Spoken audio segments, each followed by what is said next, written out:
আজকে একটা খুশি সংবাদ আছে, ভারতের জন্য বড় ভয়াবহ দুঃসংবাদ এটা। আমার নেত্রকোনার কৃতি সন্তান Lutfuzzaman Babar, we are looking for শত্রুস, বের হয়ে গেছে। নেত্রকোনার লৌহ মানব, সাহস আছে, 10 ট্রাক আর 20 ট্রাক লাগে আমরা আনবো ইনশাআল্লাহ। ভারতকে শায়েস্তা করবার জন্য হিন্দুত্ববাদীরা বাংলাদেশ দখল করবে। অপ্রিয় মুসলিম উম্মাহ, মুসলিম উম্মার যুবকেরা, তোমাদেরকে বলি, এটা আমাদের প্রাণের দাবি তোমাদের প্রতি।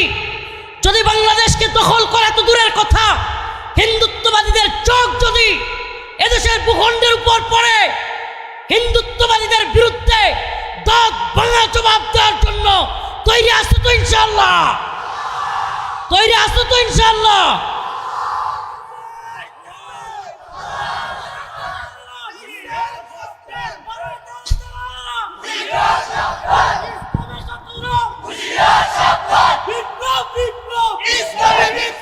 আল্লাহ রসুলের একটা হাদিস বলে শেষ করছি।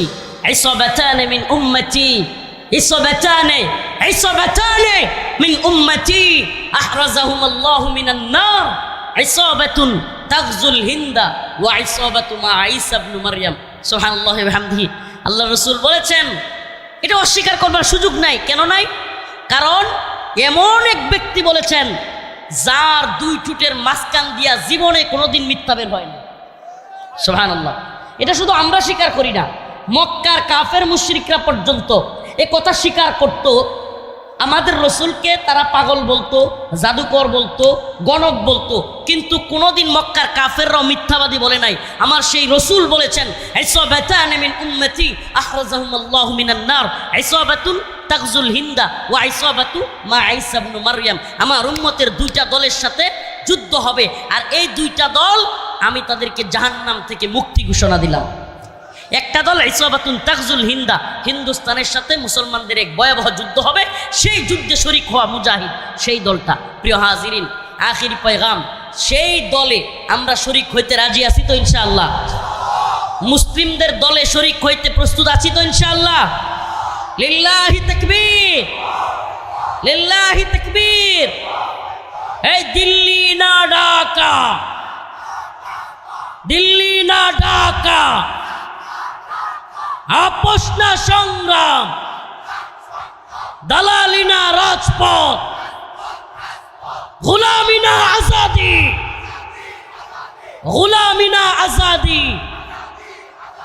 নাসরুম মিনাল্লাহ ওয়া ফাতহুন করিব। আখিরি পয়গাম, আমাদের এই বিপ্লব আসলো, 70 থেকে 80 জন মাদ্রাসার ছাত্র জীবন দিল, কত তালিবুল ইলম জীবন দিল। যেহেতু ভাই পাশে, এই কথাটা শুধু বলে শেষ করি। আমরা এখন দেখতেছি প্রথম আলো সহ হিন্দুত্ববাদীদের দালাল কিছু মিডিয়া, আলেমদের, ছাত্রদের, মাদ্রাসার ইসলামপন্থীদের এই যে এত বড় ত্যাগ, এটাকে অস্বীকার করতেছে এরা। এবং এই বসেন, শেষ কথা, এরা শুধু অস্বীকারই করতেছে না, আলেমদেরকে বিভিন্নভাবে জঙ্গি, মৌলবাদী, উগ্রবাদী ট্যাগ দেওয়ার প্ল্যান এরা করতেছে। আমি আপনাদের মাধ্যমে, আমার প্রিয় ভাইয়ের মাধ্যমে আমি জানাতে চাই, এদেশে ইসলামপন্থীরা যে ত্যাগ হাসিনার সময় স্বীকার করেছে, হাসিনার সবচেয়ে বেশি রুশানলে পড়েছে দেশের আলেম ওলামারা। আমি নিজে ব্যক্তিগতভাবে, আমি আমার কথা বলি, আল্লাহ মাফ করুক, আমার ব্যক্তিগত জাহির করার জন্য এইগুলো বলতেছি না, কিন্তু আমি আমার কথা বলি। প্রায় 32 মাস জেল কাটছি, 32 মাস, প্রায় 3 বছর, 26 দিনের মতো রিমান্ডে ছিলাম। আমার উপর দিয়া সকল আলেমদের প্রথমে তো আমাকে ধরছে। এমন কোনো নির্যাতন নাই যেটা করে নাই, নির্যাতনের স্টিম রোলার বড় লম্বা, তারপরেও বের হইয়া চুপ থাকি নাই কখনো। ভাইয়েরা যখন ডাক দিছে, ওনারা হয়তো দেখছে কিনা ভিডিওতে, আমি সর্বপ্রথম এমন এক ছেলে যে কিনা লাইভে আইসা আলেমদেরকে, মাদ্রাসা ছাত্রদেরকে ডাক দিয়া বলছি, সবাই বের হয়ে আসো। এখন শাহাদাতের সময় ডাকাতে বাড়ি থেকে ঢাকার দিকে আসার পথে ছাত্রলীগের হামলা শিকার হয়েছি। যেখানে হামলা শিকার হয়েছি ওখানেই ছাত্রদেরকে নিয়ে ওদেরকেও হামলা করছি, থাইমা থাকি নাই। আমাদের ক্ষমতার দরকার নাই, আমাদেরকে অমুক পদ দেন, তমুক পদ দেন, এটা আমাদের চাওয়াও না। কিন্তু দেখতেছি রাষ্ট্রের নতুন করে, রাষ্ট্রের গুরুত্বপূর্ণ স্থানে আবার গাদ্দাররা ঢুকে যাচ্ছে। এটা দেখতেছি গাদ্দাররা আবারও গাদ্দারি করতেছে। আমাদের পদের দরকার নাই, আমরা পদ, এই তন্ত্রমন্ত্রের পদ চাই না। কিন্তু যদি ক্ষমতা লোভী হইয়া আবারও কেউ ভারতের গোলামি কিংবা আমেরিকার গোলামি করবার চিন্তা করে, গোলামদেরকে লাঠি দিয়ে নামাইতে পারি আমরা। আব্দুল হামিদ খান বাসানি উনি বলেছিলেন, পিন্ডি ছেড়েছি দিল্লির গোলামির জন্য না। আমরা তো বলি পিন্ডি ছেড়েছি, দিল্লি ছেড়েছি, ওয়াশিংটনের গোলামির জন্য না। আমরা আল্লাহর গোলামিতে বিশ্বাসী। নতুন করে কেউ আমাদের সাথে গাদ্দারি করবে, মুনাফিকি করবে, এদেশে ইসলামপন্থীদের অবদানকে অস্বীকার করবে, আমরা চুপ থাকবো না, আমরা চুপ থাকবো না। অতএব আপনাদের প্রতি আমাদের বিনীত অনুরোধ থাকবে, এদেশে ইসলামপন্থীরা আপনাদেরকে ভালোবাসে। বলেন না, বন্যায়, দুর্যোগে, দুর্বিপাকে সবার আগে কারা আপনাদের পাশে দাঁড়ায়? সত্যি বলবেন। এ আলেমরা পাশে দাঁড়ায়। সারা দেশে আলেমরা মানুষের ঘরে ঘরে ত্রাণ, ঘরে ঘরে টাকা পয়সা পৌঁছায় দেয়। খায়া না খায়া এই কাজগুলো করে যায় আলেমরা।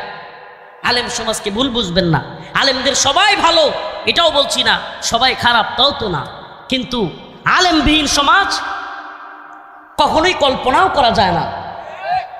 আলেমবিহীন সমাজ যেন ইসলামবিহীন সমাজ। কেননা আলেমদের ছাড়া আপনি মাসআলা মাসাইল ফতোয়া কার থেকে নেবেন? অতএব আলেমদের প্রতি বিদ্বেষ তৈরি করা, আলেমদেরকে জঙ্গি মৌলবাদী ট্যাগ দেয়া, এটা একটা ভারতীয় চক্রান্ত, এটা আমেরিকান চক্রান্ত। এই চক্রান্ত থেকে আল্লাহ আমাদেরকে হেফাজত করুক, বলে না আমিন। এবং সর্বশেষ কথা, বিপ্লব ধরে রাখা বিপ্লব করার চাইতে আরো কঠিন। এই বিপ্লবকে ধরে রাখবার জন্য আমাদেরকে ঐক্যবদ্ধ থাকতে হবে, স্বতঃস্ফূর্তভাবে আমাদেরকে ওই বিপ্লবের যারা অগ্রনায়ক তাদেরকে সাপোর্ট করতে হবে। আল্লাহ পাক আমাদের সবাইকে ইসলামিক বিপ্লবের জন্য কবুল করুক, বলে না আমিন। কোরআনের বিপ্লবের জন্য কবুল করুক, বলে না আমিন। সুবহানাকাল্লাহুম্মা ওয়া বিহামদিক আশহাদু আল্লা ইলাহা ইল্লা আনতা আস্তাগফিরুকা ওয়া আতুবু ইলাইক। সকলের কাছে দোয়া চেয়ে আমি বিদায় নিচ্ছি। দোয়া করে দিন নাকি। আলহামদুলিল্লাহি রাব্বিল আলামিন আর রহমানির রহিম মালিক ইয়াউমিদ্দিন ইয়াকা না'বুদু ওয়া ইয়াকা নাস্তাঈন আল্লাহুম্মা আরযুকনা শাহাদাতান ফি সাবিলিক আল্লাহুম্মা আরযুকনা শাহাদাতান ফি সাবিলিক। আয় আল্লাহ পাক পরওয়ারদিগারে আলম আমাদের জীবনের জিন্দেগানের সমস্ত গুনাহ খাতা মাফ করিয়া দেন। আয় রব্বুল আলামিন মাওলাই কারীম আল্লাহ, আপনি আমাদের আজকের এই প্রোগ্রামকে কবুল আর মঞ্জুর করেন। রব্বুল আলামিন ফিলিস্তিনে যুদ্ধবিরতি হয়েছে আল্লাহ, আয় আল্লাহ ফিলিস্তিনের মুসলমানদেরকে হেফাজত করেন আল্লাহ। আয় আল্লাহ কাশ্মীর, আরাকান, উইগুর, আল্লাহ মায়ানমার, মালি, সোমালিয়া, ইয়েমেন সহ সিরিয়া, লিবিয়া সহ সমস্ত ভূখণ্ডের মুসলমানদেরকে হেফাজত করেন। রব্বুল আলামিন আল্লাহ আমাদেরকে দ্বীনের জন্য কবুল আর মঞ্জুর করে নেন। আল্লাহ আমাদেরকে দ্বীনের পথে শহীদ হিসেবে কবুল করেন। আয় আল্লাহ আমাদেরকে নামাজি বানায়া দেন, দিনদার পরহেজগার মুত্তাকি বানায়া দেন। আয় আল্লাহ আমাদের যাদের বাবা নাই মা নাই তাদের বাবা মার কবরকে জান্নাতের বাগান বানায়া দেন। রব্বুল আলামিন আল্লাহ আমাদের গুনাহগুলিকে মাফ করে দেন। রব্বুল আলামিন আল্লাহ আল্লাহ জুলাই বিপ্লবে যারা শহীদ হয়েছে তাদের শাহাদাতকে কবুল আর মঞ্জুর করেন। আল্লাহ আমার ভাই সাইফুল ইসলাম আলিফ আল্লাহ হিন্দুত্ববাদী ইসকনের আঘাতে আল্লাহ শহীদ হয়েছে, আল্লাহ তার শাহাদাতকে কবুল আর মঞ্জুর করেন। আল্লাহ আমাদের ভাই আল্লাহ যত ভাইরা দ্বীনের জন্য দেশের জন্য আন্দোলনে গিয়ে শহীদ হয়েছে আল্লাহ সবাইকে আপনি মাফ করে দেন।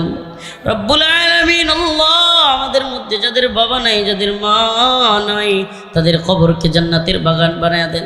সুবহান রাব্বিকা রব্বিল ইজ্জাতি আম্মা ইয়াসিফুন ওয়া সালামুন আলাল মুরসালিন আলহামদুলিল্লাহি রাব্বিল আলামিন।